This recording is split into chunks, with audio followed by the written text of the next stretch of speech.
At 4:17 in the afternoon on a Thursday in October, Eleanor Whitcomb's apple press went silent in the middle of her orchard. She stood there, 69 years old, 63 acres of unpicked apples around her, and a hailstorm coming the next night. She had farmed this land alone for 38 years. 38 years, without asking a single soul for help. Not when her husband Nathaniel died in 2004. Not when her back gave out in the winter of 2011. Not when the roof collapsed under 3 feet of snow. Not once. She had a philosophy. And the philosophy had a name. It was called I Can Do It Myself. And for 38 years she had. But that Thursday afternoon, standing in the silence her broken press left behind, Eleanor Whitcomb understood something she had spent her whole life refusing to understand. Some things cannot be done alone. Not because you are weak, but because life, at some point, asks you a different question. So she got in her truck, and she drove 4.5 miles to a neighbor she had barely spoken to in 28 years. A man named Walter Prescott, a widower, 72 years old. Fixing his fence at 5 o'clock. She asked him for help. He said yes in 45 seconds.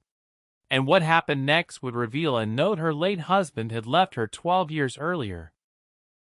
A note hidden in a leather notebook. A note that would change everything Eleanor thought she knew about strength. This is the story of those 45 seconds. And the 28 years that made them possible. The orchard was quiet in the way only an orchard can be quiet in October. Which is to say, not quiet at all. There was wind in the top branches. There were crows on the fence line. There was the soft, dry sound of leaves letting go of their trees the way old things let go. Slowly. Without complaint. And then, there was the sound Eleanor Whitcomb had spent 38 years learning to trust. The steady hum of the apple press. Until it stopped. 4:17. Thursday afternoon. October 13th, 2016. Eleanor knew the time, because she looked at her wristwatch. And her wristwatch was the first thing her hand reached for. Because that was the kind of woman she was. A woman who wanted the exact number, before she wanted the exact feeling. She stood in the middle of the north block, her hand still up, still cupped around the last MacIntosh she had been feeding, into the hopper. She held that apple for a full 5 seconds, before she noticed she was holding it. Then she set it down, slowly, on the wooden crate beside her boot. The press ticked once as the belt cooled. Then twice. Then nothing. Eleanor stood in the silence a press makes when it dies. It is a specific silence, heavier than regular silence, because it is measured against noise. 12 hours of noise. Since 6 that morning. She did not move for a long moment. Because Eleanor Whitcomb was not a woman who moved when things went wrong. Eleanor Whitcomb was a woman who listened when things went wrong. She listened now. She heard the wind. She heard the crows. She heard a truck on Route 21 about a mile east, downshifting for the hill. She heard her own breath. She did not hear the press, which meant the press was done, which meant she had a problem. She turned her head, slowly, toward the west field, toward the trees that still had fruit on them, toward the ones that had not been picked, toward the ones that had not been pressed, toward the ones that were going to be lost. She counted.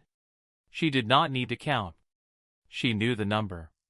But she counted anyway, because that was how she had learned to think about problems. In numbers. In acres. In pounds. In hours until sunset. 63 acres. The forecast had said hail Friday night. Eleanor Whitcomb was 69 years old. She had worked this orchard alone for 38 years. And she had never once in those 38 years driven to another human being's house to ask for help. Not once. She had a philosophy about it. The philosophy had a name. The name was I can do it myself. And for 38 years, she had. Her father had bought the land in 1949. 200 acres. A stone farmhouse. A collapsed barn. A creek that ran through the low pasture in every season except August. And apples. Some of the trees were older than the deed. Some of the trees were older than the county. Her father had died in 1978. Eleanor was 31. She had been married to Nathaniel for 6 years. They had a 9-year-old daughter named Marlene. They lived in a small house in Rochester, where Nathaniel was a mechanical engineer, and Eleanor taught 7th grade English. The lawyer read the will on a Tuesday afternoon in April. Her father had left her the whole orchard. He had left her a note inside the will. 3 lines. In his handwriting. You are the only one who ever loved this ground the way I love it. Keep it if you can. Sell it if you can't. But do not let it become somebody else's problem. Eleanor read the note twice. Then folded it. Then put it in her pocket. Then she looked at Nathaniel. Nathaniel said, "What do you want to do?" Eleanor said, "I want to keep it." Nathaniel said, "Then we keep it." That was the whole conversation. That was the whole decision. They moved in June. She quit teaching in August. And on the 1st of September, 1978, Eleanor Whitcomb walked into her father's tool shed and opened his top drawer and took out the leather-bound notebook he had used to record every harvest since 1951. She opened to the first blank page. She wrote the date. She wrote the words. Whitcomb Orchard. New management. E.W. She had not missed a single day of entries since. 38 years. 13,870 entries. Give or take. She kept the current volume in the drawer beside her kitchen sink. She kept the older volumes on the shelf above the pantry. 22 volumes now. Bound in the same brown calfskin, because she had ordered them in a lot in 1980 from a bookbinder in Ithaca, who was already old then and probably dead now. The notebook was the record of the orchard. But it was also, though she would not have said it out loud, the record of Eleanor. Every decision. Every failure. Every yield. Every frust. Every year Nathaniel was still alive. And every year after. He had died in November 2004. A stroke. Fast. In the truck. Coming back from the feed store. He was 59. She had written that entry in the same handwriting she used for everything else. November 11, 2004. Nathaniel died at 2:15 this afternoon. Truck recovered from the shoulder on Route 21. Frost tonight. Cover the tender ones. That was the entry. Nothing more. Because Eleanor was not a woman who wrote her feelings down. Eleanor was a woman who covered the tender ones. She had covered the tender ones for 12 more years alone. And she had not asked a single human being for a single thing. Not once. Not even close. Which was why the silence of the broken press was such an unfamiliar silence. Because it was the sound of a problem she could not solve inside her own 2 hands. She knew this before she opened the panel. She knew it the way a farmer always knows. In the shoulders first. Then in the stomach. She opened the panel anyway. Because Eleanor Whitcomb was a woman who confirmed things. The panel was on the right side of the press. She had opened it 100 times. She had greased the fittings 100 times. She had replaced the belt in 2010. She had rebuilt the auger motor in 2013. She had done all of this herself. In the shed, with the service manual and her father's socket set. She pulled the cover off. She looked inside. She saw what she had already known she was going to see. The main bearing on the drive shaft had cracked. Not slipped. Not worn. Cracked. Straight down the middle. A hairline fissure that opened up under load and let the shaft go loose, and the shaft going loose had killed the whole press.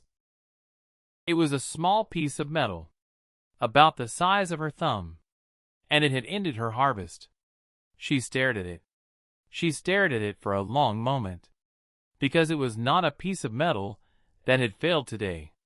It was a piece of metal that had been failing for a long time.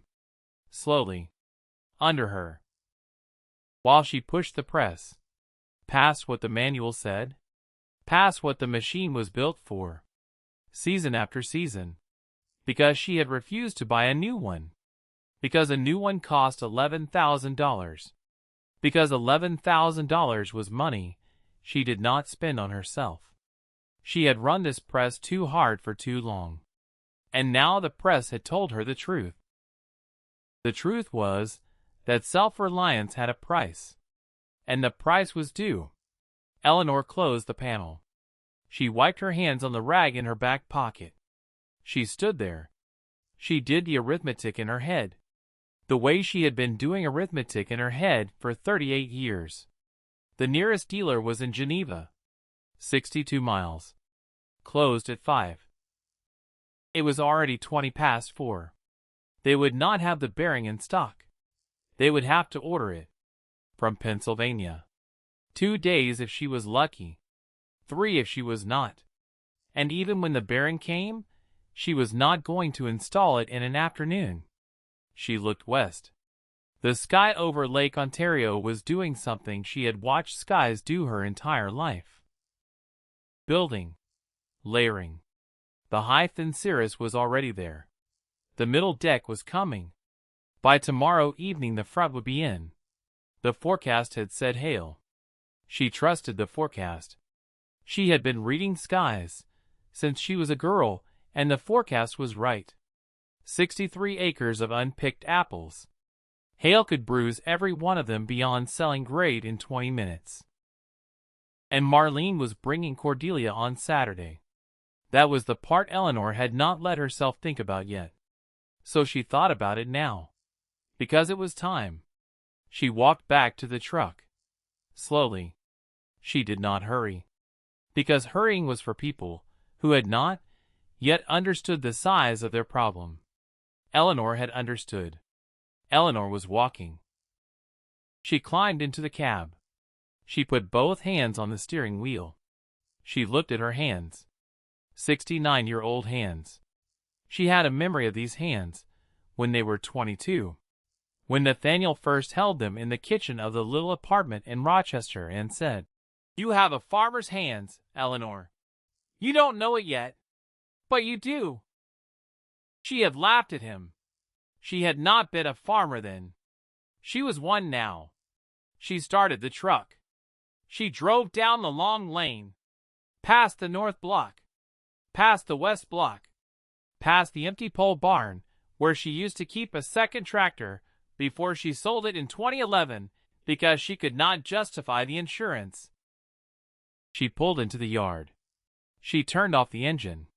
She sat there for a while, because she did not want to go inside, because inside was the kitchen, and the kitchen was the mailbox, and the mailbox was going to have Marlene's letter in it. She could feel it, the way she could feel a front coming in. She had gotten a text the day before. Marlene texted. Marlene had not called her mother in 3 years. Marlene said texts. "Mom, I need to talk to you. Cordelia and I are coming this weekend. Is that okay?" Letter in the mail. Eleanor had read the text 3 times. She had not answered, because Eleanor was not a woman who knew how to text back the word yes to a daughter she had not held in 3 years. She got out of the truck. She walked to the mailbox at the end of the drive. Slowly, her boots crunching on the gravel, the wind pulling at the collar of her jacket. The letter was there. She held it in her hand and looked at the handwriting on the envelope. Marlene's handwriting had not changed since she was 14. Eleanor carried the letter inside. The kitchen smelled like coffee that had been sitting on the burner too long. She turned off the burner. She poured the coffee down the drain. She rinsed the pot. She dried the pot. She put the pot back on the shelf. Then she sat down at the kitchen table. She held the letter for a minute before she opened it. Because Eleanor Whitcomb had learned, over 69 years, that some envelopes were rooms. And you did not walk into a room before you had decided whether you wanted to be in that room. She decided. She opened the letter. Mom, I know I haven't been good about calling. I don't have a good excuse. Things have been hard. I don't want to get into it in a letter. Cordelia is 7 now. She's tall. She's shy around new people. She has allergies, and it's been bad this year. The doctor says she reacts to almost everything processed. She has one thing that helps. She loves your apples. She loves your honey. She talks about the last time we came to your house. She was 4. She still talks about it, Mom. She says she remembers the smell of the orchard. I don't know if that's true or if I told her about it and she made it into a memory. But she asks about you. She asks all the time. I'm bringing her on Saturday.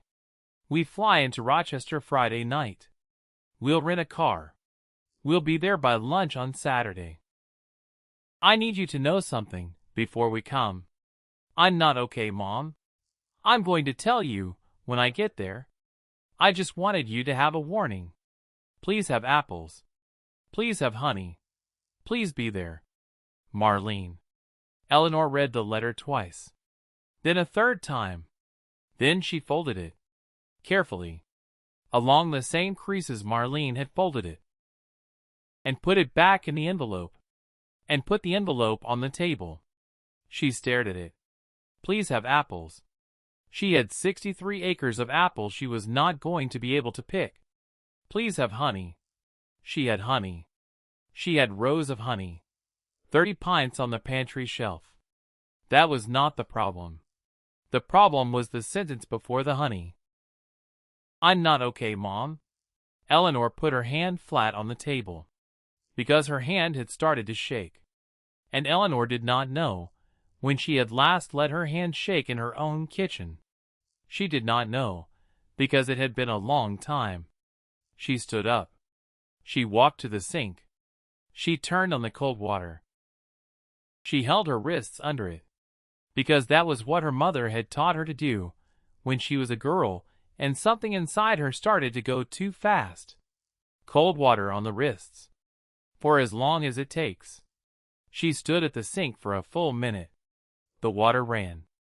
The clock on the stove said 4:52. The sky outside the kitchen window was going the color of a bruise. She dried her hands. She turned off the water. She sat back down at the table. She thought. Because thinking was the thing Eleanor Whitcomb did best. It was the thing she had done in every crisis of her life. In the hospital hallway when her father died.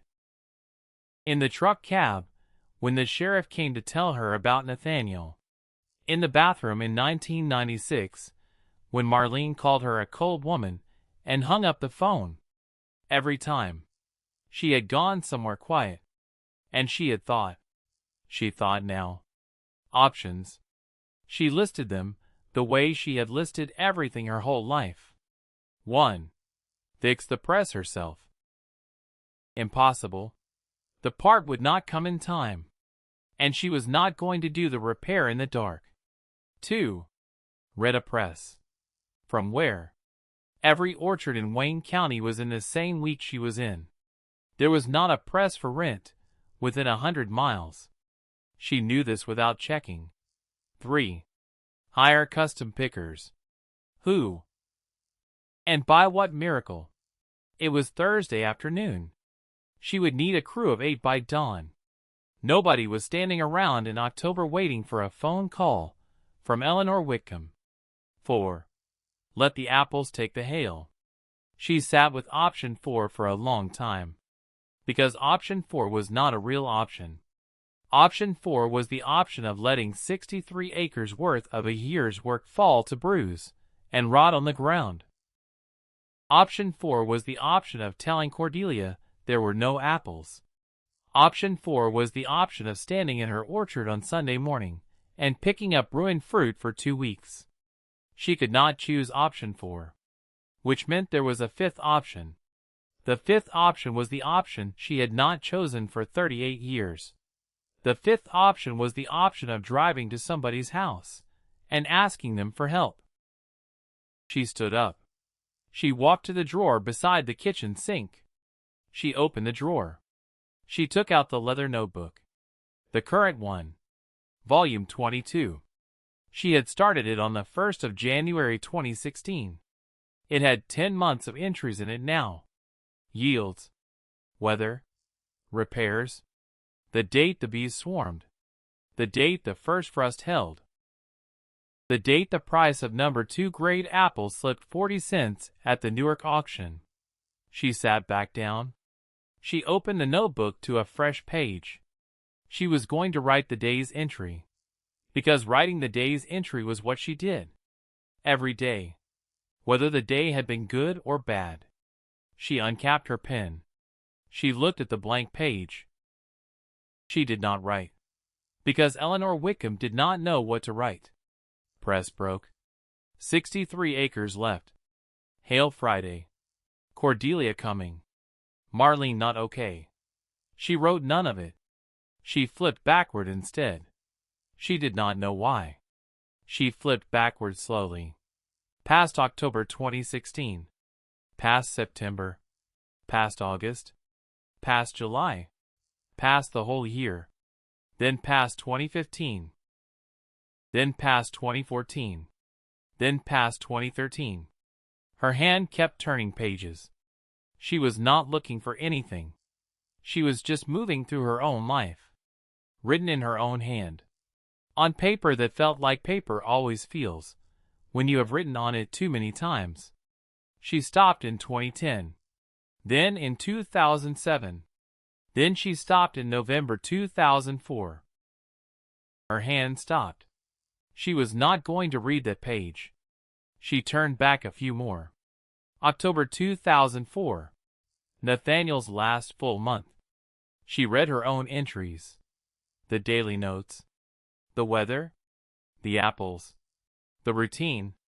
And then, on the entry for October 22nd, 2004, she saw it. At the bottom of the page. Below her own handwriting. In pencil. In handwriting that was not hers. 3 lines. In Nathaniel's handwriting. She stopped breathing, because Nathaniel had never written in her notebook. Not once. Not in 32 years of marriage. The notebook was hers. He had known it was hers. He had respected it was hers. But there, on October 22nd, 2004, 3 weeks before he died, he had picked up her pen. He had turned to a page she had not yet gotten to. And he had written, "Eleanor is strongest when she lets herself be small. I wish I had more time. I wish I could get her to see it before I run out of time. I don't think I will." Eleanor read it. She read it again. She put her hand over her mouth. She read it a third time. Then she put the notebook down on the table. Softly, because she did not trust her hands. She sat very still. For a long time. The clock on the stove said 5:14, then 5:15, then 5:16, then 5:17. Eleanor did not move. Because Eleanor Whitcomb was doing the thing she had done exactly once before in her life. She was sitting perfectly still, and she was listening to what her own body was telling her, instead of telling her body what to do. The first time had been in 1978, the lawyer's office, when she had realized her father was really gone. The second time was now. She sat. She let it be. She thought about the sentence. Eleanor is strongest when she lets herself be small. She thought about Nathaniel writing it in her notebook 3 weeks before he died, which meant he had known, or suspected, or felt something moving in the room. And he had chosen not to say this sentence to her face, because he had known her. He had known that if he said it to her face, she would have argued, or laughed, or told him he was being sentimental, or all three. So he had written it in the notebook, where she would find it someday. He had trusted her to find it someday. He had waited 12 years for her to find it. 12 years. Eleanor put both her hands on the notebook, palms flat, the way a person puts their hands on a shoulder they can no longer reach. She whispered, "Nathaniel." It was the only word she said. Then she closed the notebook. Then she stood up. Then she looked at the clock. 5:21. The clock told her something. The clock told her that if she was going to do the thing, she needed to do it before it got dark. Because doing the thing in the dark was different than doing the thing in the light. In the dark, it was a knock at a stranger's door. In the light, it was still what farmers did. In the light, there was still time. She had 4 minutes of light left, where the thing could be done as a farmer's decision. She counted the 4 minutes. Not out loud, just in her head. 1. She looked at the letter from Marlene. 2. She looked at the notebook. 3. She looked at the kitchen. The kitchen she had stood in alone for 4,380 evenings since Nathaniel had died. 4. She said, out loud, to the empty room, "I don't know how to do this." And nobody answered, which was the whole answer, which was the answer she had been getting for 12 years, and she had chosen every time to hear it as do it yourself. Tonight she chose to hear it differently. Tonight she chose to hear it as go and ask. She took her coat off the hook by the door. She put on her coat. She picked up her keys. She did not look back, because looking back was for people who had not yet decided. Eleanor Whitcomb had decided. The truck started on the first turn. It always did. She had rebuilt the starter herself in 2012. She backed out of the yard. Slowly, because she was not a woman who backed out fast. She turned right onto the county road. She drove 4.5 miles. She knew it was 4.5 miles because she had driven it 100 times without ever once stopping. She had driven past the Prescott mailbox on the way to town, on the way to the feed store, on the way to the co-op, on the way to church every Sunday morning for 38 years, except for the winter she had the flu. She had never once turned into that drive. Not in 28 years. Because Walter Prescott had moved onto that farm in 1988. He had bought it from an estate. He had been 44 years old. He had come from a dairy operation over near Sodas that he had sold when his wife's family land opened up. His wife's name had been Ruth. Ruth had died of cancer in 1994. Eleanor knew all of this the way a person in a rural county knows things. Without asking. From church and the co-op and the feed store and the way somebody's truck sits in the driveway on a Sunday morning. Walter Prescott had been alone in that farmhouse for 22 years. Eleanor had been alone in her own farmhouse for 12 of the 22. They had shared a fence line for 28. They had spoken. She was not going to pretend they had not. She had spoken to Walter at the co-op, at the feed store, in the parking lot of the Methodist church. Across the fence, when they were both mending it in the spring of 2009. She had said things like "Morning, Walter," and "Cold snap coming," and "Tell them at Watson's the invoice was wrong." And she had heard back "Morning, Eleanor," and "Yes it is, and I'll do that." That was the full inventory of 28 years of conversation. She had not disliked Walter Prescott. She had not thought about Walter Prescott. Walter Prescott had been the shape of a man on the other side of a fence for 28 years. He had been the sound of a tractor at the top of the hill on summer evenings. He had been the smell of somebody else's wood smoke in November. He had not been a person she was going to knock on the door of. Until tonight. She saw his mailbox up ahead. Prescott. Painted in a hand she had seen once at the co-op signing an invoice. She slowed the truck. She put on her turn signal, which was a strange thing to do on a county road, with no other traffic. But she put it on anyway, because she needed to hear the ticking sound. Because the ticking sound was going to keep her from turning around. She turned into the drive. The drive was long, longer than hers. She rolled past a stand of maples that had already dropped most of their leaves, past a paddock with no animals in it, past a pond she had never known was there. The house came into view. White. 2 stories. A porch. A red barn behind it. A workshop on the left. Walter Prescott was in front of the workshop. He was working on his fence line. He had a post driver in his hands. He was setting a new post at the corner, where the pasture met the drive. He had heard the truck come in. He had already looked up. He was watching her park. He did not put the driver down. He watched her get out. She got out of the truck. She walked toward him. Her legs felt like her legs had felt when she was 9, and she had climbed onto the roof of her father's barn because her brother had dared her to. She stopped about 10 feet from him. She said, "Walter."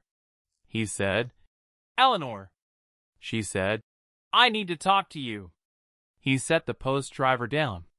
He set it down slowly. He set it down carefully. He leaned it against the fence post. He wiped his hands on the front of his jacket. He took his cap off.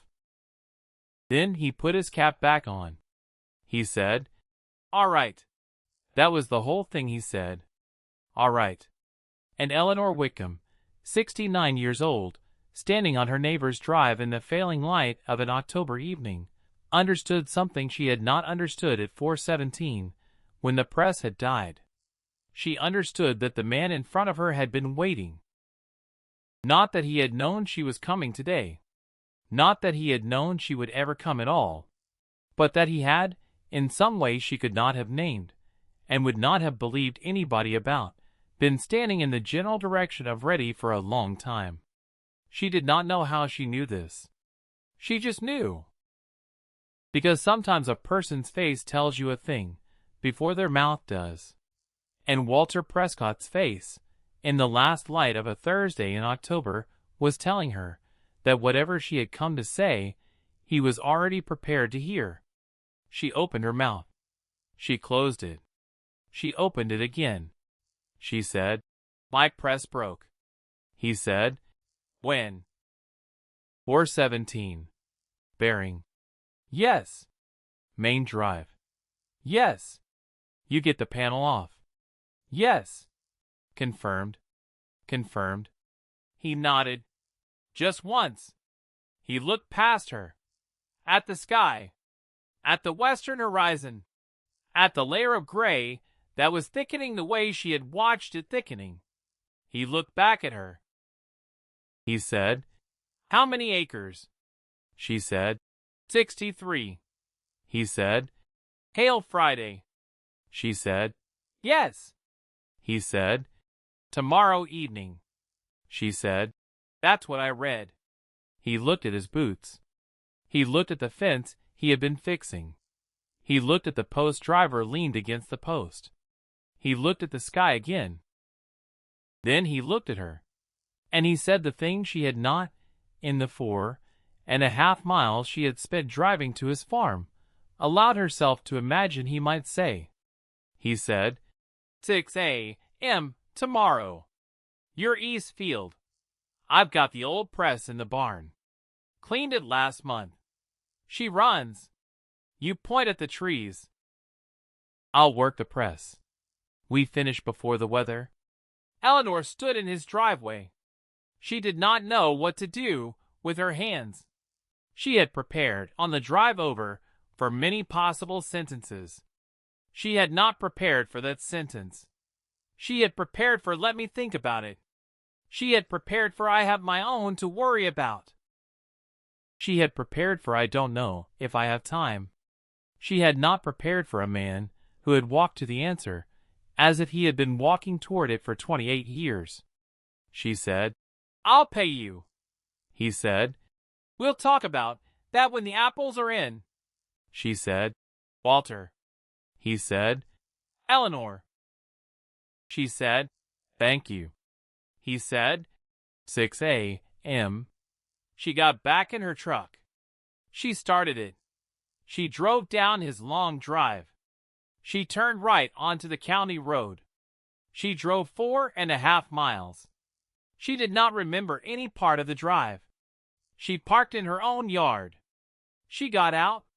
She walked to the mailbox for no reason at all. She walked back. She went inside. She stood in the kitchen. The kitchen was exactly the way she had left it. The letter from Marlene was on the table. The notebook was on the table. The clock on the stove said 5:52. She stood there. She did not sit down. She did not take her coat off. She stood in her own kitchen. 69 years old. And she felt something moving in her chest that she did not immediately name. Because Eleanor Whitcomb was not a woman who named things she felt while standing in her own kitchen. But she felt it. It was a warm thing, and a scared thing, and a light thing, and a heavy thing. And she did not know what to do with any of it. Because she had not felt it in a long time. She had not felt it in 12 years. Or 38. Or maybe never. She was not sure. She had not been keeping track of that particular ledger. She sat down at the table. She opened the notebook. She turned to a fresh page. She wrote the date. October 13, 2016. She stopped. She thought. She wrote one line. In careful handwriting. Because she wanted to be able to read it later. Drove to Walter Prescott's. He said yes. She stared at the line. Then she added a second line. The press is dead. I do not know how to do this. Then she closed the notebook. She put both her hands flat on the cover. She said, out loud, to the empty room, "Nathaniel." The room did not answer. But this time, the not answering felt different. This time, the not answering felt like a hand on her shoulder. She sat with it. She let it be. Outside, the wind pushed at the kitchen window. The sky over the north block was going dark. Somewhere in the distance, on the county road, a truck ran through its gears and went past. Eleanor Whitcomb sat at her table in her own kitchen, and she did not, for once in her life, get up to do the dishes. She did not get up to bank the wood stove. She did not get up to sweep the floor. She sat, and she counted the hours. 12 hours until 6 a.m., 12 hours until a stranger she had known for 28 years pulled into her east field. 12 hours until the thing she had refused to do for 38 years began to unmake itself in the cold light of an October morning. She sat there until the clock said 6:30. Then she stood up. Then she went to bed. She did not sleep. But she rested. Which was, she understood now, a different thing entirely. She did not sleep. She lay on top of the quilt in her clothes. Because taking off her clothes was for people who believed they would sleep. She watched the ceiling. She watched the ceiling turn from black to gray to the color of the inside of an oyster shell. She watched the clock on the bedside table. 2:41. 3:13.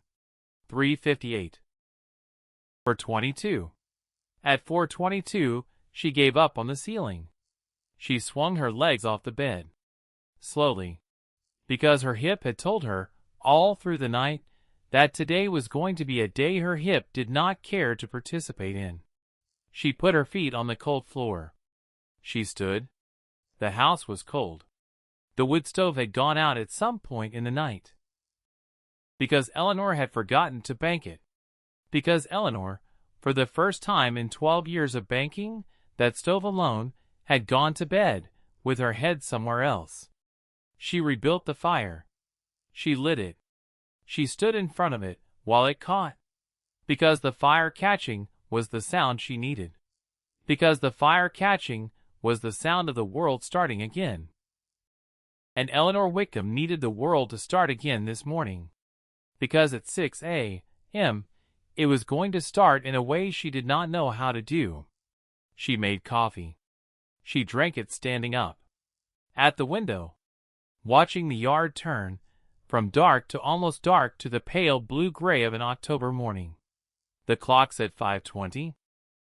She had 40 minutes.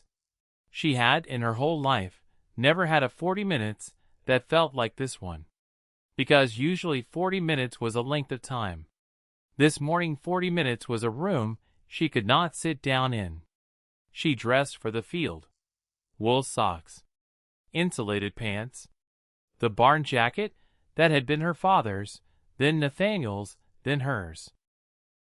Because the men had died, and the jacket had not. Because the jacket had outlasted both of them. Because the jacket, Eleanor had decided in 1979, when her mother tried to throw it out, was going to outlast her too. She put a wool cap on. She looked at herself in the mirror by the door. She saw a 69-year-old woman in a barn jacket. She did not know that woman as well as she thought she did. She turned away from the mirror. She poured a thermos. She stepped outside. The air hit her face. It smelled like snow. Not yet snow, but the possibility of snow, which was different than the smell of rain, which was different, more importantly, than the smell of hail. Hail had a smell too. Hail smelled like static electricity and cut grass. Eleanor had smelled it before. Eleanor did not smell it yet, which meant the forecast still had time, which meant she still had a window, which meant Walter Prescott was going to matter in about 30 minutes, more than any human being had mattered in her life, since Nathaniel had died in a truck on Route 21. She walked to her truck. She drove to the east field. She parked at the top of the lane. She got out. She stood there. 63 acres. In the growing light. In the cold. In the wind that had shifted overnight from west to northwest, which was the wind that always brought the front in. She waited. She waited 2 minutes. Then 3. Then 5.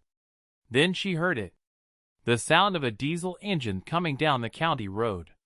Slowing. Downshifting. Turning into her lane. She turned. Walter Prescott's truck came up the lane. He was towing a small trailer. On the trailer was a press. It was older than her press. It was smaller than her press. But she could see, even from 100 yards away, that it had been cleaned. Because the drum caught the first real light of the morning and gave it back. He pulled up beside her. He rolled down his window. He said, "Morning." She said, "Morning." He said, "Coffee." She said, "Thermos in the truck. You want some? I brought my own." "All right." He got out. He walked around to the back of the trailer. He unhitched the press. He rolled it down the ramp. He rolled it into position. He did all of this without asking her where to put it, because he had already looked at her field on the drive-in, because he had already decided. Eleanor watched him work. Watching him work was like watching Nathaniel work, not because they moved the same, but because they moved with the same sureness, the sureness of a man who did not waste motion. Nathaniel had moved that way. Nathaniel had been dead for 12 years. She had not watched a man move that way in her yard in 12 years. She looked away, because looking away was the safe thing to do. Because Eleanor Whitcomb had not planned, when she got in her truck yesterday evening, to feel anything at all today except relief. Walter set up the press. He tested the belt. He tested the drum. He tested the outflow. Then he walked back to his truck. He opened the passenger door. He took out a wooden box. It was about the size of a shoebox. It was old. The wood was the color of coffee left too long in a mug. It had a brass latch. He carried the box to the front seat of his truck. He set it on the passenger seat. He closed the door. He did not bring the box to Eleanor. He did not mention the box. He walked back to the press. He said, "Which tree's first?" Eleanor blinked. She said, "The MacIntosh at the north end. They drop hardest." "Cortland after?" He said, "Empire. Empire day after tomorrow. If we get to them, we'll get to them." He nodded. He started the press. They worked. Not with words. With rhythm. Eleanor drove the little utility tractor with the collection bin. Walter ran the press. She hauled to him. He fed the hopper. He caught the cider in the drum. She hauled again. By 7:30, they had cleared the first quarter of the north block. By 8:15, half of it. By 9, all of it. Walter did not say a word about the pace. Eleanor did not say a word about the pace either, because Eleanor was, for the first time in a very long time, moving inside a rhythm somebody else had helped set. And Eleanor did not have a lot of language for what that felt like, because she had not needed the language. So she had not developed the language. She worked in the language of hauling, which is to say, she worked. At 9:15, Walter shut down the press. He motioned to her. She drove the tractor over. He said, "Brake." She said, "You need one." "I need one." "Sit." He sat on the tailgate of his truck. She sat about 4 feet away from him on the tailgate of hers. They drank coffee. The silence was not awkward. The silence was, Eleanor realized, the silence of two farmers who did not need to fill up a silence. Then he said the thing.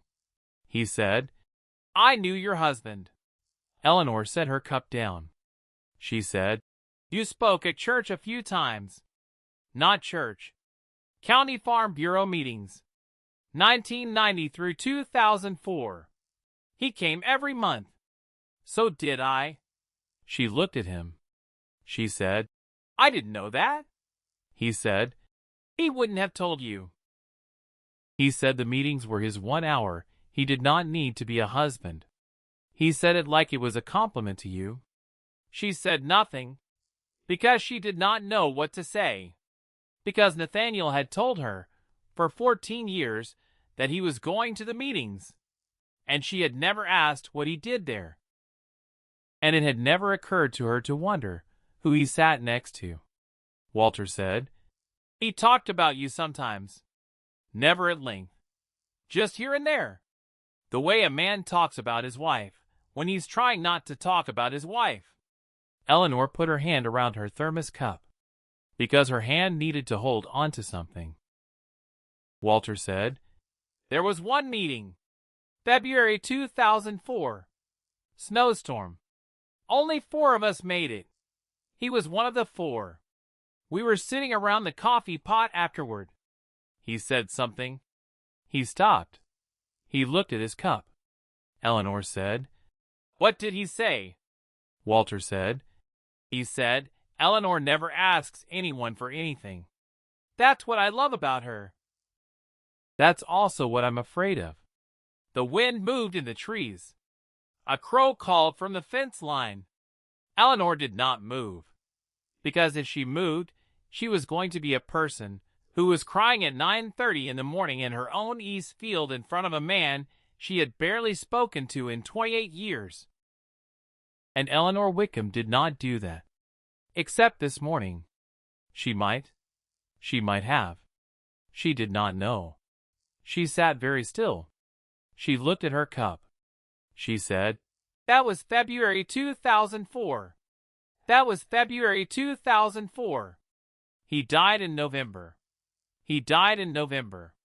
He didn't tell me. He wouldn't have. No. He was that kind of man. He was." She looked up at Walter. She said, "Why are you telling me this now?" He said, "Because you drove to my house yesterday." She waited. He said, "For 12 years, I have watched you come out of your house alone, and go into your house alone. For 12 years, I have driven past your lane and thought about him. And I have thought, every time, I ought to say something. I ought to at least tell her he said that. She should know somebody heard it." He looked at the ground. He said, "And then I never did." He looked at her. He said, "So when you drove up my drive last night, and I saw your truck, and I saw your face, I decided I was not going to let you leave my house today without knowing what your husband said in 2004. Eleanor did not say anything. She could not say anything, because everything she could have said was going to come out of her in a way she could not manage. She stood up. She walked to the front of her tractor.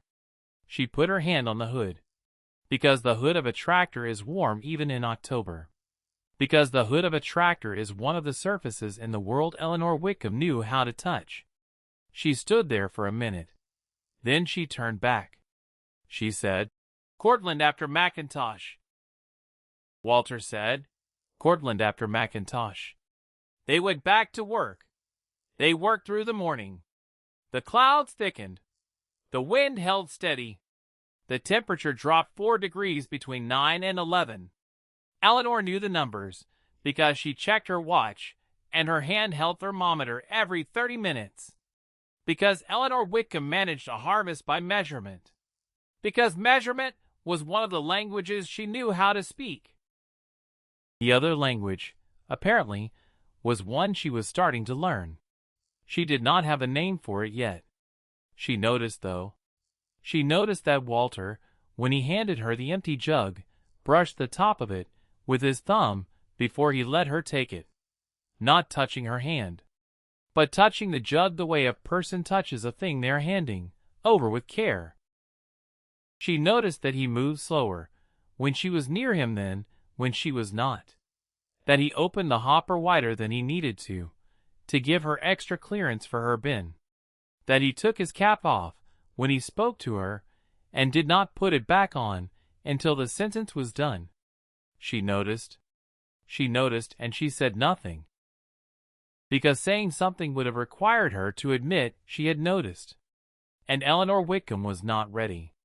Not yet. Maybe not ever. She did not know. The apples went into the drum. The cider came out. The barrels filled.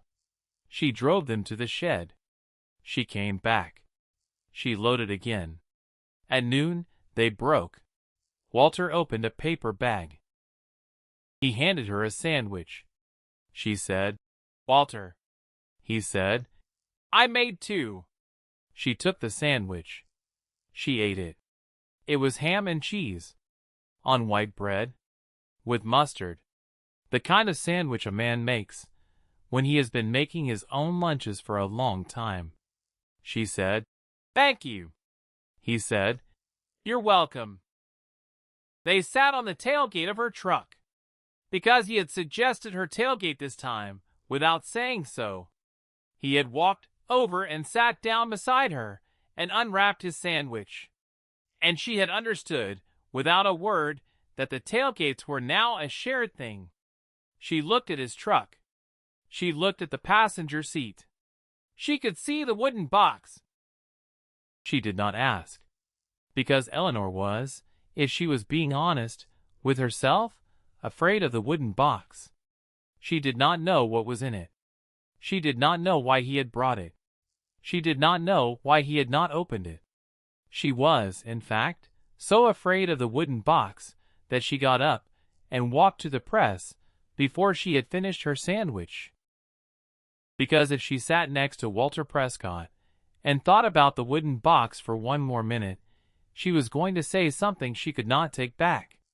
She said over her shoulder, "Cortland." He said, "Cortland." They went back to work. The afternoon was good. The afternoon was, in truth, one of the best afternoons of Eleanor Whitcomb's life. Which was a strange sentence to think, because Eleanor Whitcomb had never counted her best afternoons before. By 1, they had cleared the north half of the Cortland block. By 2, all of it. By 2:30 they were into the Empire. By 3, they had cleared 30 of the 63 acres. Eleanor did the arithmetic in her head. 30 in 8.5 hours. 33 left. 9 hours of light. She could see the math. She could see the finish. She could see, for the first time, since 4:17 yesterday, the moment when the last apple would come off, and she would look at Walter Prescott, and she would say the words "we did it," and she would mean them. She was thinking about that moment. She was thinking about the moment when Walter Prescott's truck brakes failed. She heard the truck before she saw it. Walter was hauling a load of pomace back to the compost heap. It was a downhill run, down the packed gravel farm lane. About 130 yards, with a curve at the bottom that eased into a stand of maples. He had made the run 6 times already that day. He was making it a 7th. Eleanor was on her tractor coming up the lane the other way. She was maybe 40 yards from him. She saw his truck come around the top of the lane. She saw it start down the slope. She saw the load of pomace shift in the bed. Then she heard the engine. Higher than it should have been. The way an engine gets when a driver is trying to slow down without brakes. The truck kept coming. Faster. She saw Walter's shoulders go rigid. She saw his hand jerk to the parking brake. The parking brake did nothing. Because pulling a parking brake on a loaded truck at 15 miles an hour on a gravel slope does very little except make you feel like you did something. The truck reached the curve. Walter turned the wheel. He turned it hard. He aimed for the shoulder. He aimed for the shallow ditch that ran along the maple stand. Because the shallow ditch was better than a full-speed collision with a hardwood tree. The truck hit the ditch. The truck bounced. The bed slammed sideways. Pomace flew out the back in a slow, beautiful arc that Eleanor would remember for the rest of her life. The truck did not roll, but it slid. It slid into the base of the largest maple. Slowly, almost politely, as if it were sorry. The truck stopped. The engine coughed and died. Eleanor was already off her tractor. She was already running, which was a thing she did not know a 69-year-old woman with an angry hip could do. But she was doing it. She was running. She got to the truck. Walter was slumped against the door. The door was jammed. She went around to the passenger side. She yanked it open. She climbed in. Walter said, "I'm all right." She said, "You are not all right." He said, "My shoulder." She said, "Which one?" He said, "Left." She said, "Don't move." She looked at him. His face was gray. His eyes were closed. His left arm was hanging at an angle that a left arm did not hang at, when everything inside the arm was where it should be. Dislocated, not broken. She knew the difference. She had seen Nathaniel dislocate a shoulder in 1991 when a chain snapped on a hay wagon. She knew what a dislocated shoulder looked like on a man's face. She said, "It's out of socket." He said, "Yeah." She said, "You can't work." He said, "I know." She said, "You need a hospital." He said, "Newark Wayne." 20 minutes, she said. I'll drive you, he said. Eleanor, she said. What? He said. You've got 33 acres left. She stopped. She looked at him. She said, I know. He said, the hail is coming. She said, I know. He said, you need to finish. She said, I need to get you to a hospital. He said, both. She said, I can't do both. He said, I know. She looked at him. She looked at his gray face. She looked at his dislocated shoulder. She looked past him, through the cracked windshield, at the sky that was doing what she had known it was going to do since Monday afternoon. She looked at the pumice on the ground. She looked at the press up the hill. She looked at her phone in her jacket pocket. She said, Walter. He said, Eleanor. She said, I have to make a phone call I have not made in 38 years. He said, make it. She helped him out of the truck. Slowly, so slowly, cradling his left arm against his body. She got him to the shoulder of the lane. She sat him down on a stump.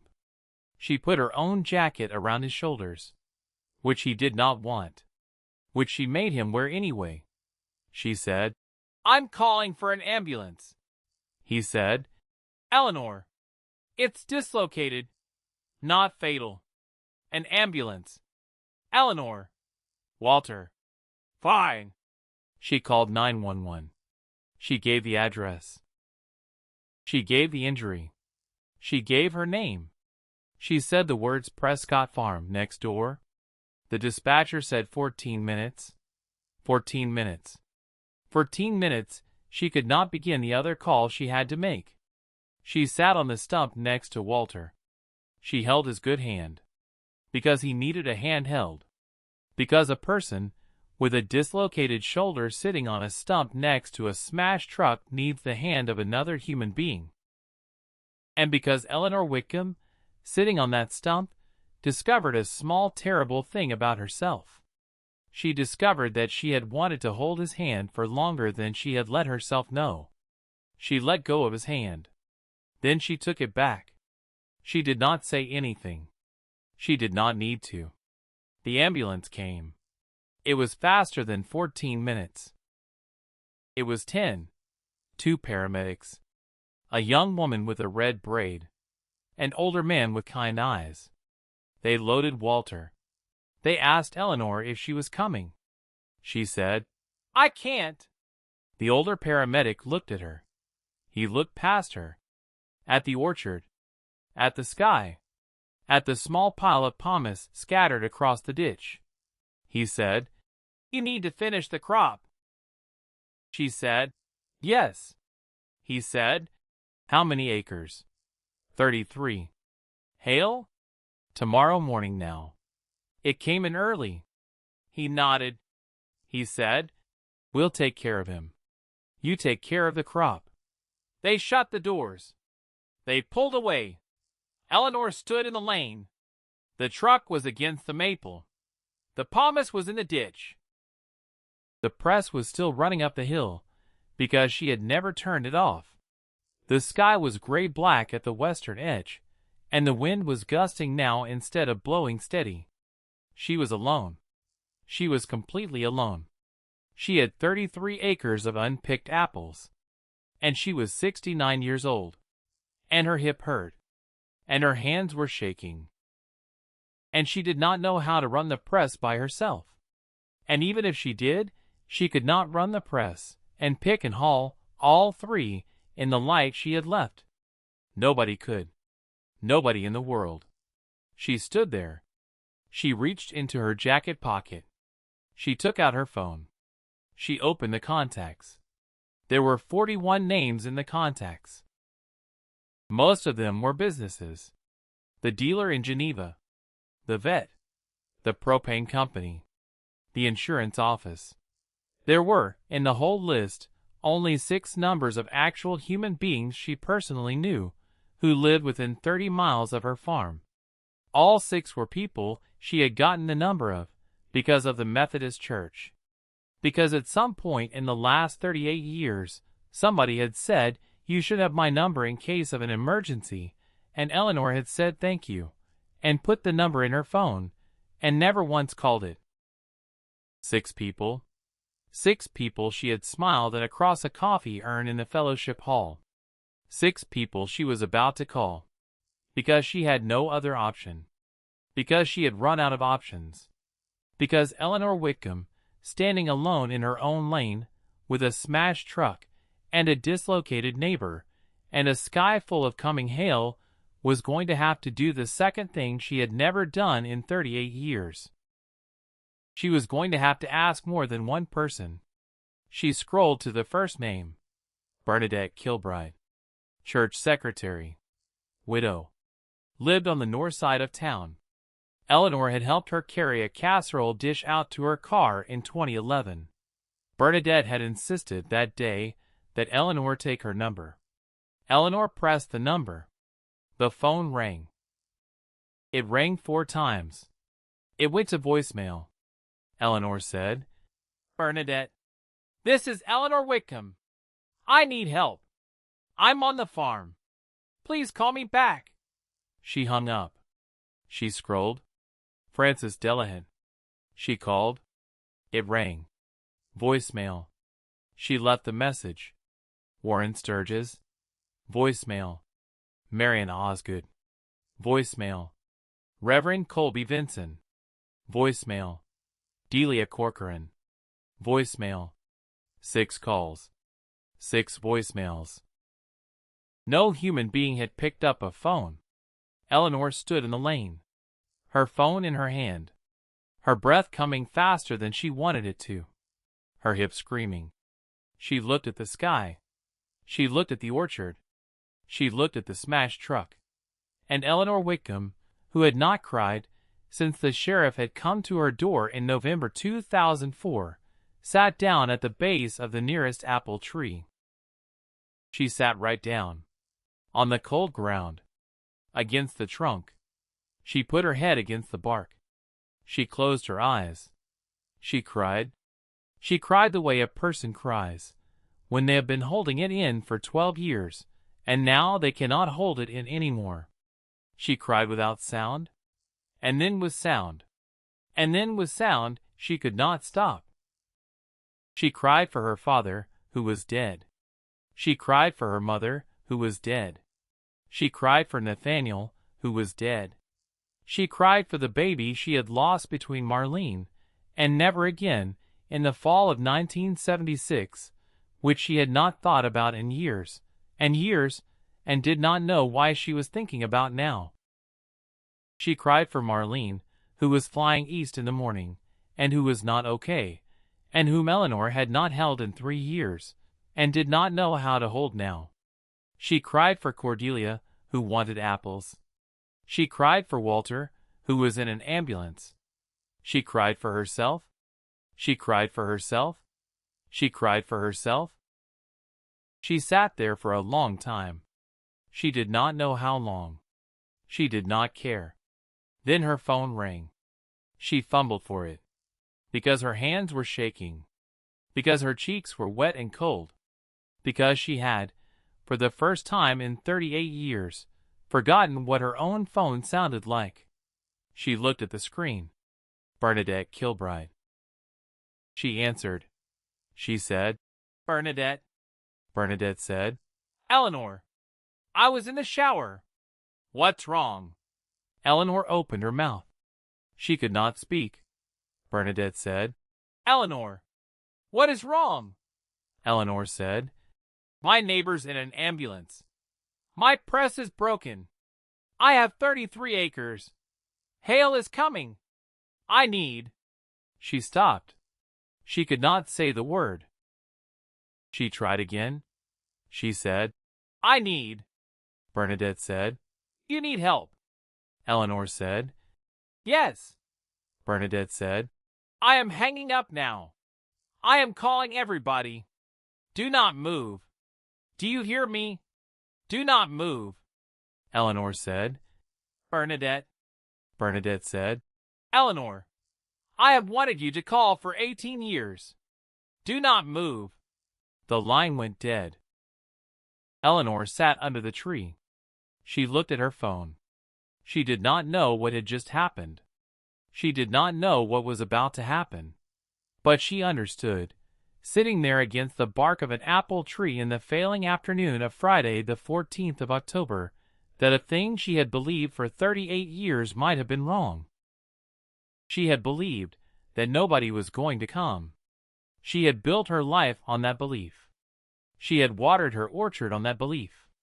She had raised her daughter on that belief. She had grieved her husband on that belief.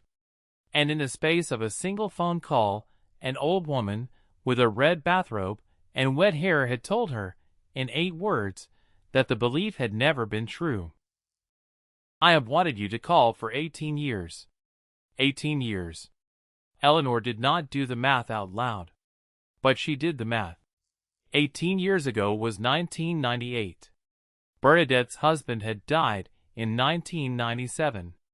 Bernadette had been alone. Newly alone. Alone the way Eleanor had not been yet. And Bernadette, in 1998, had begun waiting for Eleanor to be the kind of person who called. For 18 years. Eleanor pressed her forehead against her knees. She sat there.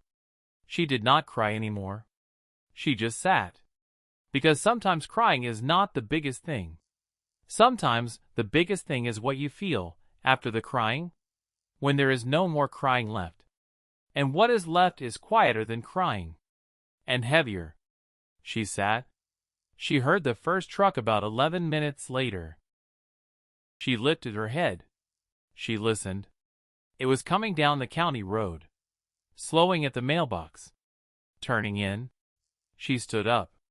She wiped her face on her sleeve. She walked to the top of the lane. The truck was a green Ford. It was Warren Sturgis. He had a chainsaw in the bed, which meant he had come thinking she might have a downed tree. Because he had heard neighbor in an ambulance and hail coming, and he had grabbed the tool a farmer grabs. He rolled down the window. He said, "Eleanor, where do you need me?" Eleanor said, "The press is up the lane. My neighbor was running it. He's in the hospital." Warren said, "Did I run a press?" Eleanor said, "Can you?" Warren said, "Show me once." The second truck came up the lane behind him. It was Frances Delahunt in her old brown Chevy. Frances had 3 folded picking sacks in the passenger seat and a jug of coffee. Frances rolled down her window. She said, "Where do I pick?" Eleanor said, "The Empire Block. Row 17. The tree at the end has a red ribbon." Frances said, "Got it." She drove past. The third truck was Reverend Vinson. The fourth was Delia Corcoran and her adult son, Emmett. The fifth was Marion Osgood driving her daughter's minivan. The sixth was Warren's brother Ellis, who Eleanor did not know she had a number 4, but apparently Warren had called him. The seventh was Bernadette Kilbride herself, in a beige Buick, still in her bathrobe, with a coat thrown over it, her hair in a towel. Bernadette got out of the Buick. She marched up to Eleanor. She hugged her. Eleanor did not know what to do with her arms, so she put them around Bernadette. Bernadette said, "How many acres?" Eleanor said, 33. Bernadette said, "How much daylight?" Eleanor said, 4 hours. "Maybe 5. Bernadette said, "How many jugs of cider do we need?" Eleanor said, "As many as we can get." Bernadette said, "Then let's get." She let go. She turned around. She started barking orders like she had been doing it her whole life, which, as the church secretary of a Methodist congregation, she had.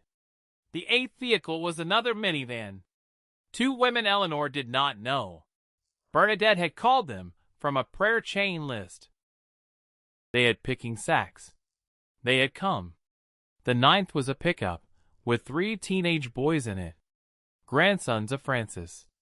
They had come because their grandmother had called and said, "Go help Eleanor Whitcomb right now, do not argue." The 10th was Marion's husband, who had been napping when the call came and had woken up angry and driven over to make himself useful, because being useful was better than being angry. The 11th was a car Eleanor had not expected. It pulled up slowly. She looked at it. She looked at the driver. The driver was a woman she had not seen in 7 years. The driver was her sister-in-law, Della Whitcomb, Nathaniel's younger sister, who lived in Auburn, who had never once, since Nathaniel's funeral, been to Eleanor's farm. Della got out of the car. She was carrying 2 thermoses and a foil-wrapped pan. She walked toward Eleanor. She said, "Bernadette called me." Eleanor said, "How?" Della said, "She's been on the prayer chain with my aunt for years. Somebody had my number." She held up the pan.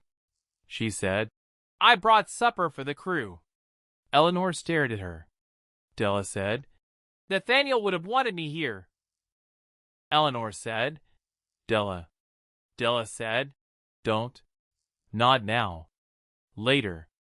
She walked past. She went into the house. She did not ask permission, because permission was for other times. The orchard was full of trucks, full of people, full of the sound of picking sacks going up, full of the sound of the press finding its rhythm again with a stranger at the controls, full of voices Eleanor had barely spoken to across a fellowship hall coffee table for 38 years. She stood at the top of the lane. She looked at the whole thing. She did not know what to do with her face, because her face was doing something she did not remember her face doing before. It was not exactly smiling. It was not exactly crying. It was something in between, something older than both. She looked at the sky. The sky was closer now. The wind was harder. She had until about 6:30, maybe 7 if she was lucky. She looked at the 11 vehicles. She looked at the 12, 13, 14 human beings who had come. She thought about Walter on a gurney in the emergency room at Newark Wayne, 20 miles east, with his shoulder being pushed back into its socket by a doctor she would never meet. She thought about the wooden box that was still on the front seat of his truck, which was still in the ditch, which she had not looked at again, which she would not look at, she promised herself, until Walter was well enough to tell her what was in it. Because whatever was in it, it was his to open, not hers. She thought about Marlene, somewhere over the Rockies right now, in a metal tube full of strangers, coming home to a mother she was afraid of. She thought about Cordelia, small, 7, allergic to almost everything except her grandmother's apples.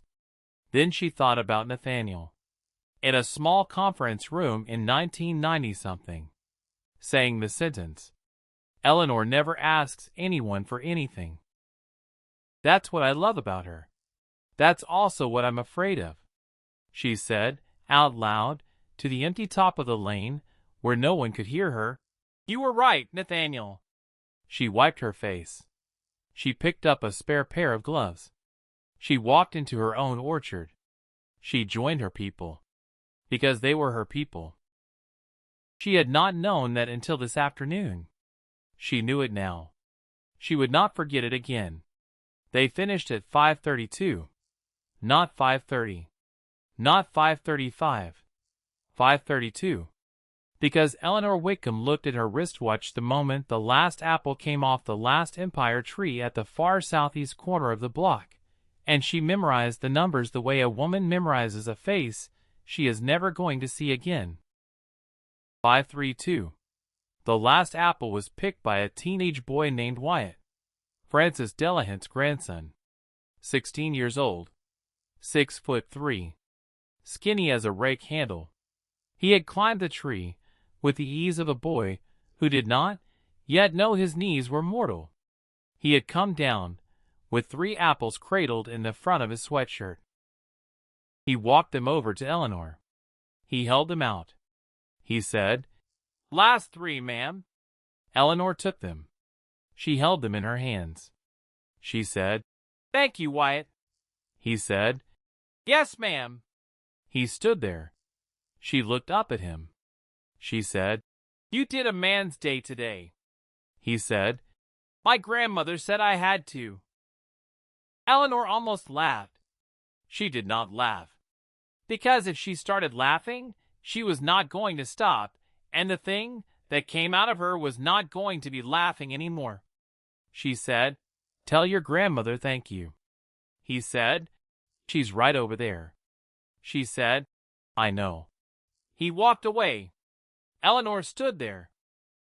She stood there holding the last 3 Empire apples of the 2016 harvest. She looked west. The sky was the color of a bruise the second week after somebody hits you. The wind was hard now. Hard enough to move the tops of the trees. Hard enough to lift the picking sacks off the ground when nobody was holding them. She looked at her wristwatch. 5:32. She looked at the sky. She said, out loud to nobody, 15 minutes. Bernadette came up behind her. Bernadette said, 20. Eleanor said, "You think?" Bernadette said, "I've been watching that sky my whole life." Eleanor said, "So have I." Bernadette said, "Then we'll both be wrong. It'll be 17. Eleanor did laugh then. She did not mean to. It got out of her. The laugh sounded rusty, like a hinge that had not been oiled since the Reagan administration. Bernadette looked at her. Bernadette said, "Was that a laugh, Eleanor Whitcomb?" Eleanor said, "I think it might have been." Bernadette said, "Well?" Eleanor said, "Well?" Bernadette said, "Let's get the crew inside before the sky remembers what it came for." They loaded the last barrels. They loaded them fast. Warren Sturgis and his brother Ellis rolled the drums into the shed on hand trucks. Marion's husband threw tarps over the ones that would not fit. Delia Corcoran's son Emmett drove Eleanor's utility tractor down the lane one last time, hauling the last collection bin. The 3 teenagers ran a bucket brigade with the leftover jugs of cider like they were at a carnival game. Frances Della had shut down the borrowed press. She did not know she was shutting it down for the last time that season. But Eleanor knew. Eleanor watched Frances flip the switch and heard the drum sigh to a stop, and Eleanor understood, in a way she could not have understood a week ago, that the machine sitting in her east field had done its job. It had cleaned Walter's shed for a month. It had been driven down a county road at 6 in the morning by a man who had said yes in 45 seconds. And it had ground the last of her 63 acres into cider by the hands of 11 neighbors she had not properly known she had. She walked over to the press. She put her hand on the drum. The drum was warm. She held her hand there for a moment. Then she said softly, "Thank you." Not to the press. To the man who had brought it. The first hailstone hit the roof of Eleanor's shed at 5:49. 17 minutes. Bernadette had been right. Bernadette looked at Eleanor across the yard. Bernadette raised her eyebrows. Bernadette did not say a word, because Bernadette did not need to. Eleanor mouthed, back across the yard, 17. Bernadette mouthed, told you. The hail came hard. It came the way the forecast had promised. In sheets. Icy. The size of shirt buttons. Then the size of dimes. Then in one bad minute, the size of nickels. The trucks in the yard sounded like they were being pelted by 1,000 small angry hands. Everybody was inside the shed. Eleanor stood in the doorway of the shed and watched. She watched the yard turn white. She watched the tarp on the parked tractor start to shred. She watched the driveway fill up with ice. She watched the orchard. She watched, through the driving hail, the empty east field, where 33 acres of Empire apples had been standing 3 hours ago. Empty. Empty because they were in the shed. Empty because they were in barrels. Empty because 11 neighbors, and 1 apple press, and 1 dislocated shoulder had made it empty in time. She did not cry. She did not laugh. She did not do anything. She just stood in the doorway, with the hail sounding like the end of the world behind her, and she looked at the field she had saved. Then, behind her, somebody put a hand on her shoulder. It was Della, Nathaniel's sister. Della, whom Eleanor had not held in 7 years, and had not truly seen in 12. Della said, "Come inside, Eleanor. Supper is ready." Eleanor said, "Della." Della said, "Not yet. Come inside." Eleanor came inside. The shed had been set up like a small church. Somebody, without asking, had unfolded 3 sawhorse tables. Somebody else had thrown drop cloths over them. Somebody else had laid out Della's foil pan and Bernadette's thermoses, and the loaves of banana bread Marion Osgood had produced, from a paper bag in the back of her minivan, the way a magician produces a rabbit. There were 16 people in Eleanor's shed. 16. Eleanor had never fed 16 people at one time in her life. She stood at the edge of the group, and she counted them, because counting was what she did, when a number felt too big for her chest. 1. Bernadette. 2. Francis. 3. Francis's grandson Wyatt. 4 and 5, his cousins. 6. Warren. 7. Ellis. 8. Reverend Vincent. 9. Delia. 10. Emmett. 11. Marion. 12. Marion's husband whose name I do not know. 13 and 14. The prayer chain women, whose names I do not know. 15. Della. 16. Herself. 16. She had lived in this farmhouse for 38 years, and she had never had 16 people under her roof, unless it was a funeral. Reverend Vincent stood up. He raised his coffee cup. He said, "Before we eat, Eleanor, would you mind?" Eleanor said, "Would I mind what?" He said, "Grace." Eleanor said, "Reverend Vincent, I have not said grace out loud in 12 years. He said, "That's about right, then." Everybody laughed.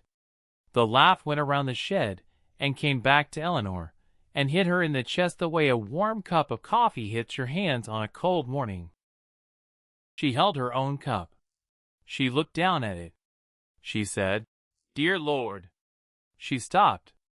She started again. She said, "Dear Lord, I did not know who my neighbors were. I know them now. Thank you. Amen." 16 voices said amen.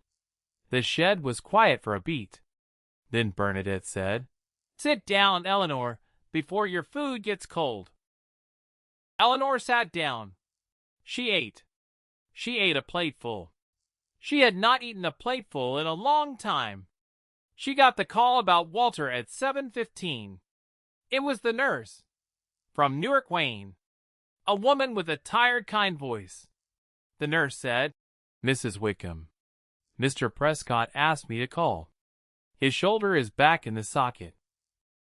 He's staying overnight for observation. He wanted you to know he's fine." Eleanor said, "Can I speak to him?" The nurse said, "He's asleep." "The medication?" Eleanor said, "Tell him. Tell him." She stopped. She did not know what to tell him. The nurse waited. Eleanor said, "Tell him thank you." The nurse said, "He said you'd say that." Eleanor said, "What?"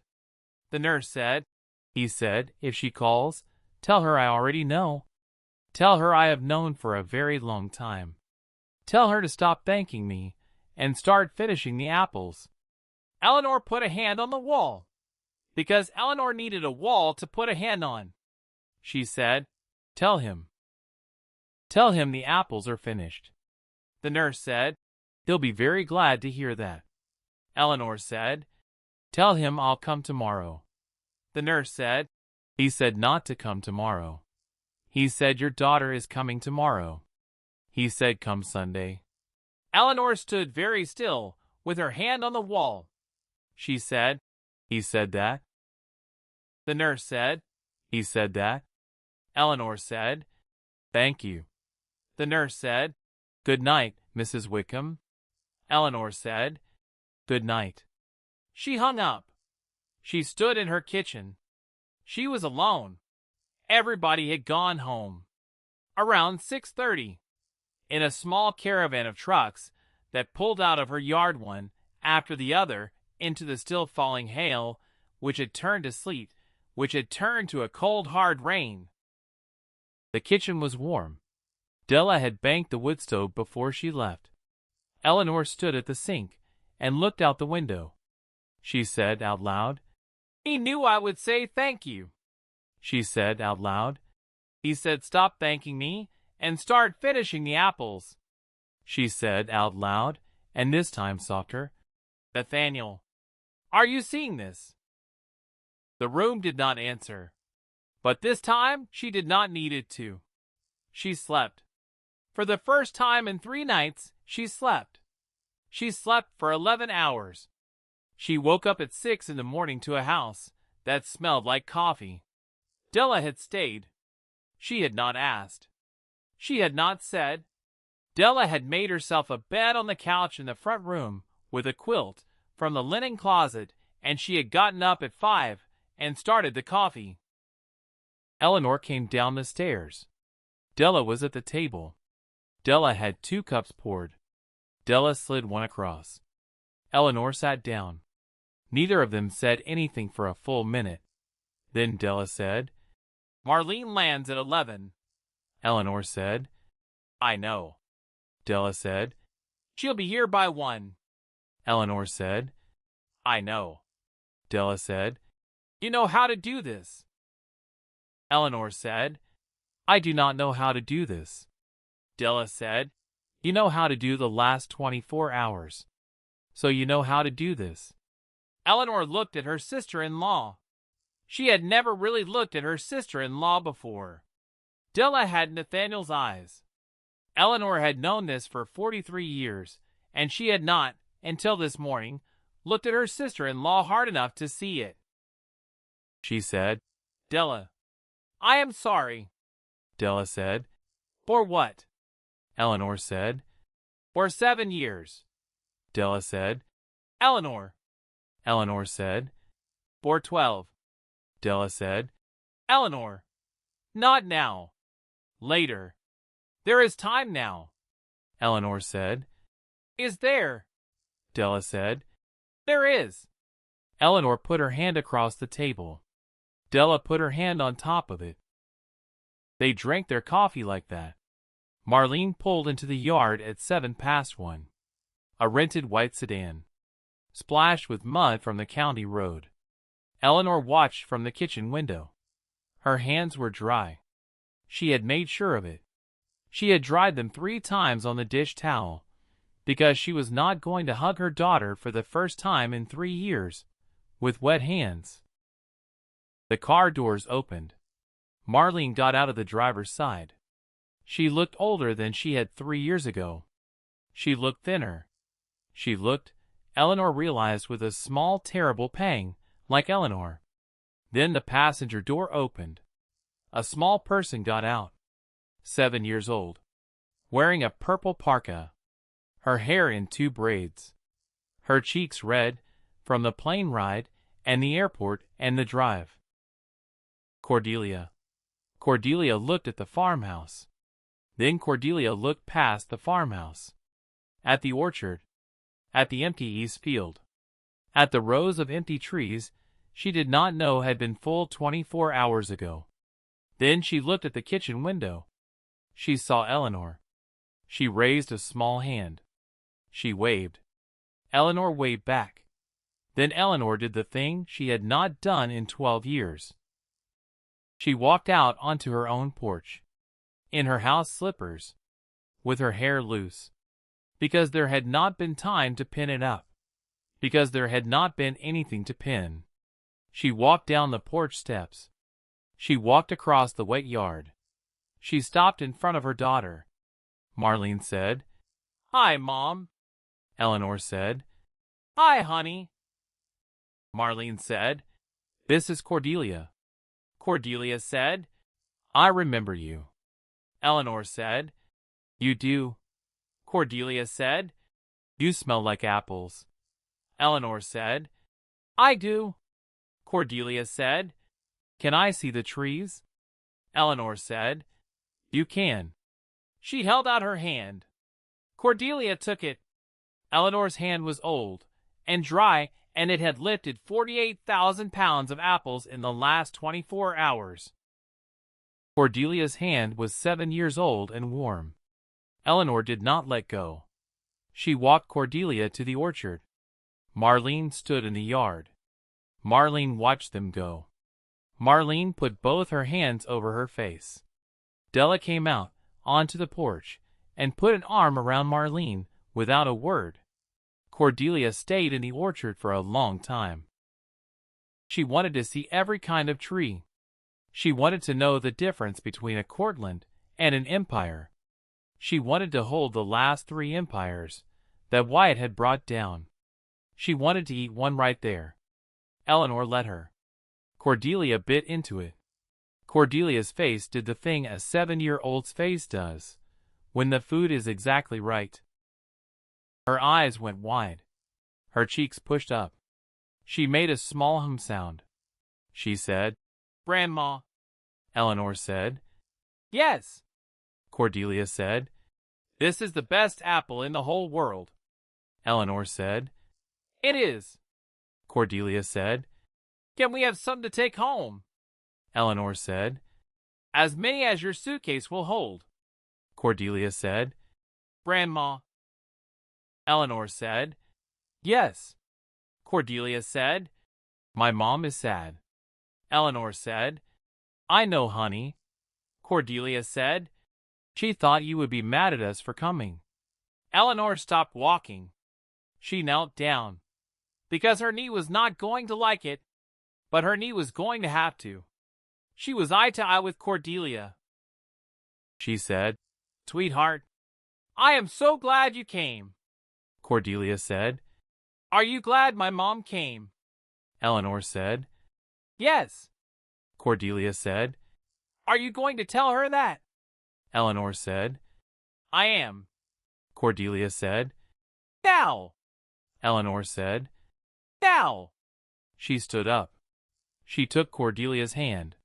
She walked back to the yard. Marlene was on the porch with Della. She had a mug in her hands. Eleanor came up the steps. She said, "Della, would you take Cordelia inside and show her the bees?"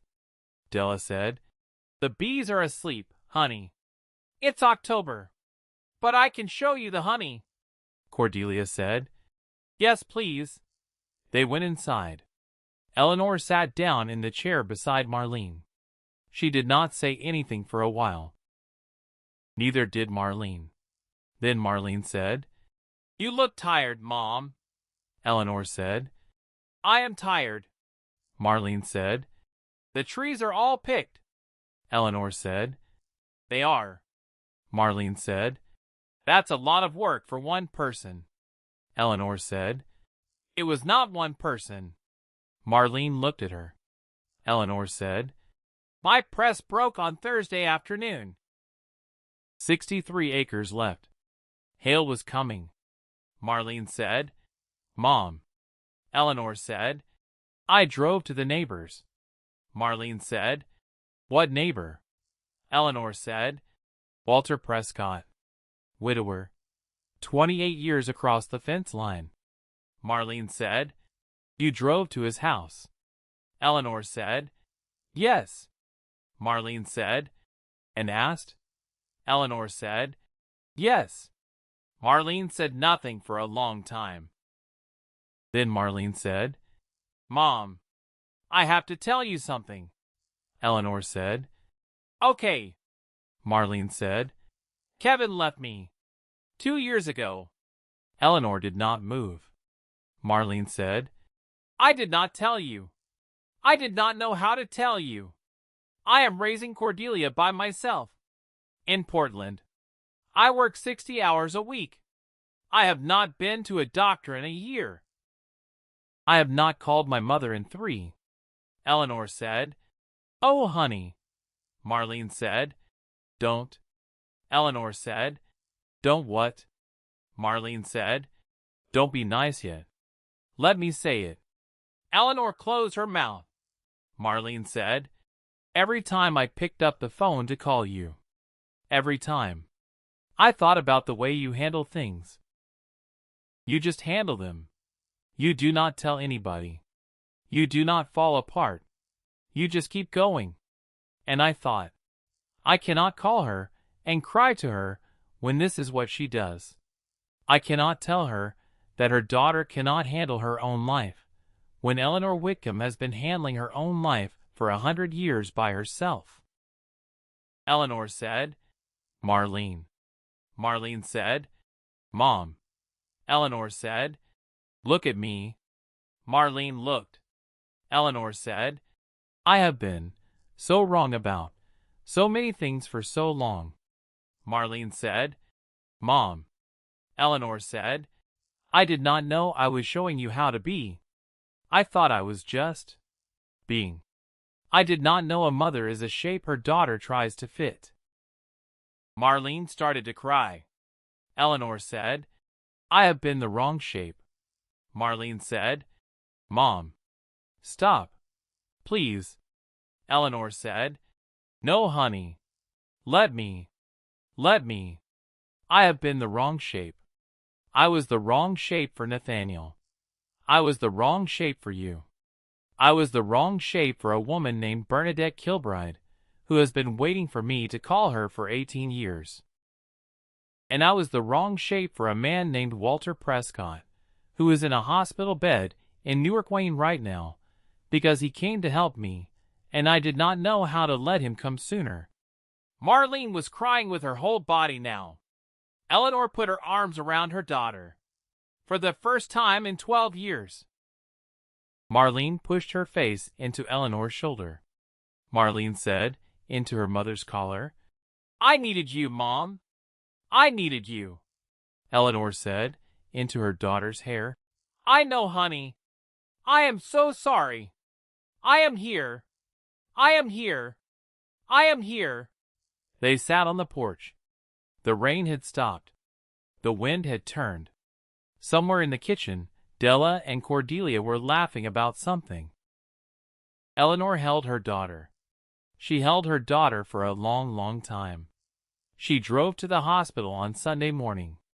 Della had gone home. Cordelia was napping with Marlene on the couch. Eleanor made sure the wood stove was banked. Made sure the pantry had lunch. Made sure Marlene's phone was on the counter, and Marlene's coat was on the hook. Then she got in her truck. She drove east. She drove past the Prescott mailbox. She kept going. 20 miles. She parked in the visitor lot at Newark, Wayne. She sat in the truck for a moment before she went in, because she did not know what she was doing. Because she had bought flowers at the grocery store on the way, and she was, now, sitting in a hospital parking lot with a bunch of yellow chrysanthemums in her passenger seat, and she felt, quite specifically, 16 years old. She was 69. She was not 16. She was 69. She reminded herself of this. She picked up the flowers. She went in. She rode the elevator to the 3rd floor. She found room 308. The door was open.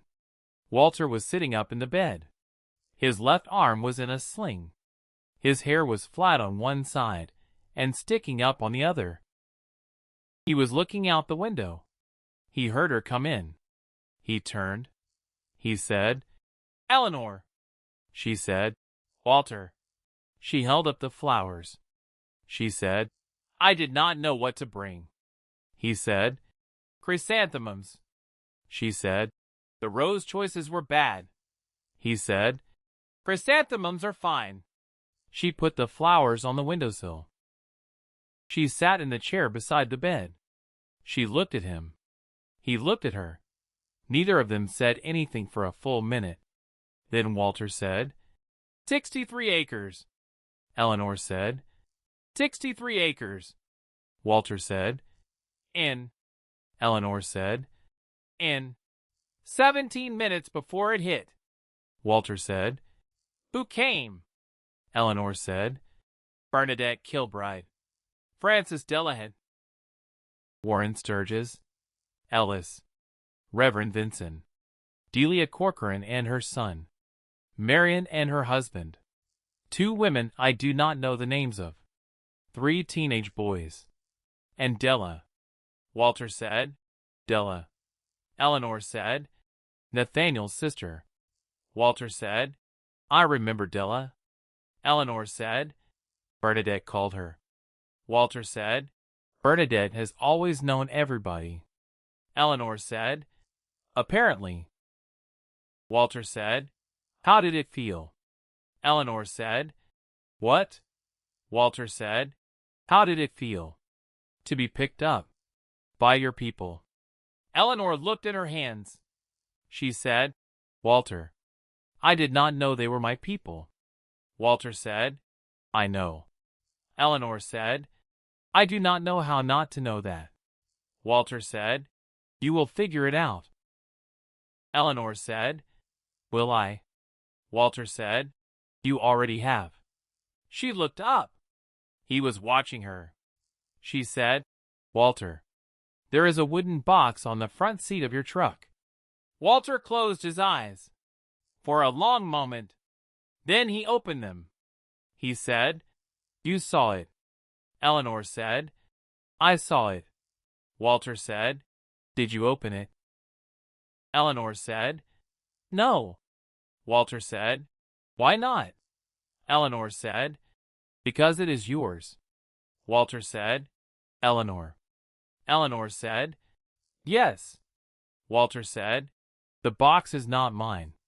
Not really. The box has been mine, because there was nowhere else to keep it. But it is not for me. It has never been for me. Eleanor said, who is it for? Walter said, you. Eleanor sat back in the chair. She said, Walter. Walter said, in the box are 47 letters. I wrote them. Over 28 years. I did not send them. I never once thought I would send them. They were not meant to be sent. Eleanor said, what are they? Walter said, notes. About the things I saw from my kitchen window. And from my fence line. And from the parking lot at church. Things you did. That I noticed. That I thought somebody should notice. Eleanor said, Walter. Walter said, the day you planted that new apple tree in the spring of 2005. I wrote a letter that night. I said, she is planting a tree in the year after her husband died, and she is planting it alone, and that is one of the bravest things I have ever seen. Eleanor said, Walter. Stop. Walter said, the day I saw you carry a 50-pound bag of feed on your shoulder in the spring of 2010. I wrote a letter. I said, she should not be carrying that alone, but she does not know she should not, and I do not know how to tell her without insulting her, so I am writing it down. Eleanor said, Walter. Walter said, the day I saw you standing at Nathaniel's grave in October 2009. I did not know you were there until I drove past the cemetery on the way home from Watson's. I pulled over. I sat in my truck for a long time. I did not come to you. I did not know how. I drove home and I wrote a letter. Eleanor's face was wet. She had not felt it start. Walter said, every letter. 47 of them. I never sent them. I told myself I never would. He looked at her. He said, "But last Thursday night, when you drove up my lane, I thought, well, maybe now." Eleanor said, "You were going to give me the box." Walter said, "I was going to give you the box." Eleanor said, "Yesterday." Walter said, "Yesterday." Eleanor said, "You did not." Walter said, "The truck went into the ditch before I could." Eleanor said, "Walter." Walter said, "Yes." Eleanor said, "Why did you never send them?" Walter said, "Because you were the strongest woman I had ever known, and I was afraid that if I sent them, you would think I was calling you weak. And I was afraid that if you thought that, you would never speak to me again." Eleanor said, "Walter Prescott." Walter said, "Yes." Eleanor said, "I was never as strong as you thought I was." Walter said, "I never thought you were strong. I always knew what you were." Eleanor said, "What was I?" Walter said, "You were a woman doing a very hard thing for a very long time. Because no one had ever taught you that you were allowed to stop." Eleanor put her hands over her face. She sat like that for a long minute.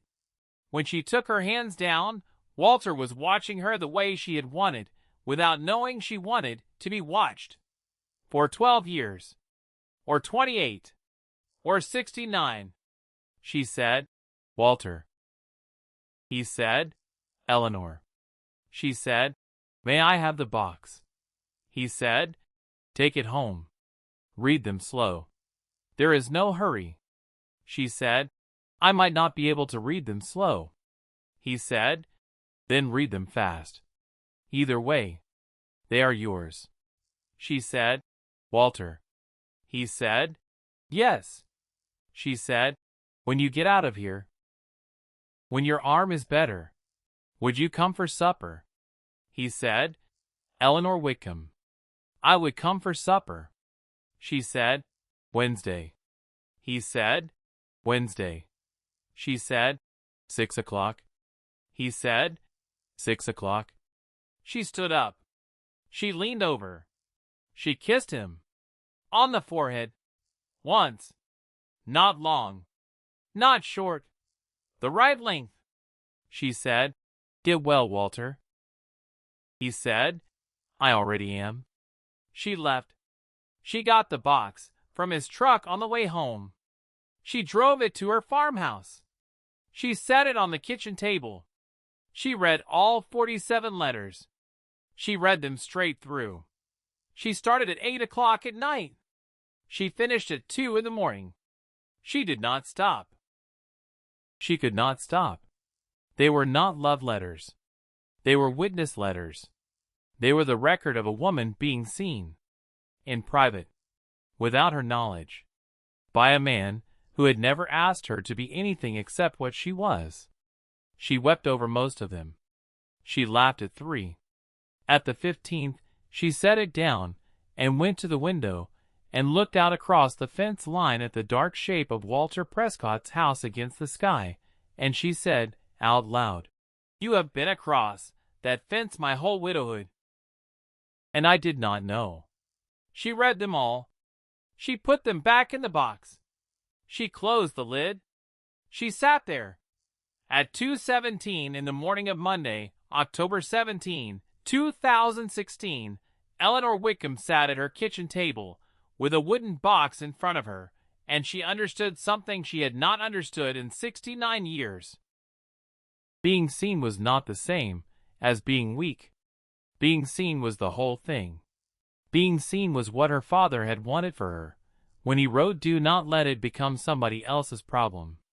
Being seen was what Nathaniel had wanted for her when he wrote strongest, when she lets herself be small. Being seen was what Bernadette had wanted for her for 18 years. Being seen was what Walter had wanted for her for 28. She had spent 38 years believing that being seen was a threat. She had been wrong. She had been wrong for 38 years. And it was not too late. That was the last, and biggest, and most terrifying thing she understood at 2:17 in the morning. It was not too late. She stood up. She banked the wood stove. She went to bed. Spring came slow that year. The mud held into late April. The bees were late. The apple blossom was late. But it came. Eleanor sat on her front porch on the first Saturday in May, 2017. Walter was in the chair beside her. His left arm was fully healed. He held a mug of coffee in his good hand. He had walked over from his farm. Marlene was in the yard, with Cordelia and a small brown terrier they had adopted in March. Marlene and Cordelia had moved to a rental house 20 minutes down the county road in February. Marlene had taken a job at the middle school in Newark teaching 7th grade English, which was the exact job Eleanor had left in 1978 to come to the farm. Neither of them commented on the symmetry. They did not need to. Cordelia ran up the porch steps. She said, "Grandma." Eleanor said, "Yes." Cordelia said, "Mr. Walter says the bees are back." Eleanor said, "They are." Cordelia said, "Can I have honey on my toast?" Eleanor said, "You can." Cordelia ran into the house. Marlene came up the steps. She said, "Mom, I forgot to tell you. Bernadette called this morning. She said the church potluck is next Saturday. She said you're bringing your apple butter. She said do not argue." Eleanor said, "I was not going to argue." Marlene laughed. Marlene said, "Look at you." Eleanor said, "I know." Marlene went inside. Walter looked at Eleanor. He said, "You are different than you were in October." Eleanor said, "I am." He said, "Better." Eleanor said, "I do not know if better is the word." He said, "What is the word?" Eleanor thought. She said, "Softer." He said, "That is a good word." She looked at him. She said, "Walter, I want to say a thing. Out loud. I have been practicing it in my head for months. I need to say it out loud." He said, "All right." She said, "For 38 years, I thought self-reliance was a wall. I built it every day. I kept it in good repair. I was proud of it." He said, "I remember." She said, "It was not a wall. It was a bridge. I did not know I was building it. I built it anyway.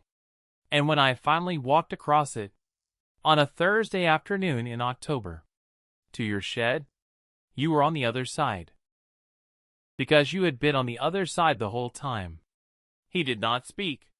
She said, "Walter, I am not going to write it in my notebook. Because some things belong in the notebook.